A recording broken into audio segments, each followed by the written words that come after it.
नमस्कार दोस्तों।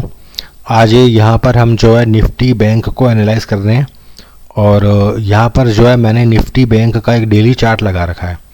इसके डेली चार्ट के अंदर आप देख सकते हो स्क्रीन के ऊपर कि मैंने जो है इसकी करंट प्राइस को जो है येलो कलर से इंडिकेट किया हुआ है।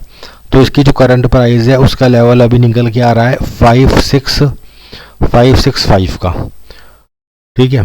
और यहाँ पर मैं इंडिकेटर कुछ मूविंग एवरेज मैं यूज़ करने वाला हूँ। तो यहाँ पर आप देख सकते हो कि सबसे पहले मैं यूज़ करता हूँ 20 डेज़ का मूविंग एवरेज।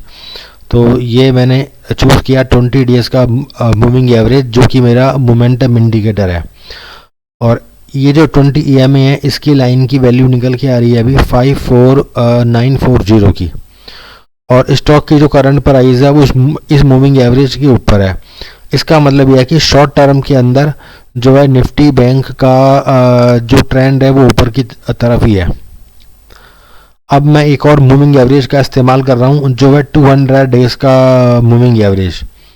तो यहाँ से आप देख सकते हो कि ये है मेरा 200 डेज़ का मूविंग एवरेज, ये मेरी ब्लैक लाइन है। तो यहाँ पर आप देख सकते हो कि ये जो 200 डेज़ का जो मूविंग एवरेज है ये इस इंडेक्स के अंदर काम कर रहा है एक रेजिस्टेंस का। तो वेडनेसडे के दिन और थर्सडे के दिन दोनों ही दिन जो है इसने 200 डेज़ की मूविंग एवरेज को टच किया और टच करके वापस वहाँ से ये नीचे की ओर आ गया ये इंडेक्स। और दोनों ही दिन इसने बनाई रेड कैंडल, लेकिन फ्राइडे के दिन इसने बनाई एक ग्रीन कैंडल। तो यहाँ पर देखते हैं कि अगर ये इंडेक्स जो है 200 डेज़ की जो मूविंग एवरेज है इसकी वैल्यू आ रही है 56773 की। तो अगर ये इंडेक्स की प्राइस जो है 200 डेज़ की मूविंग एवरेज के ऊपर आ जाता है तो 200 डेज़ का जो मूविंग एवरेज है वो इसके अंदर काम करेगा एक सपोर्ट का। और जब तक ये उसके ऊपर की क्लोजिंग नहीं देता है तब तक 200 डेज़ का जो मूविंग एवरेज है वो उसके अंदर काम करने वाला है एक रेजिस्टेंस का।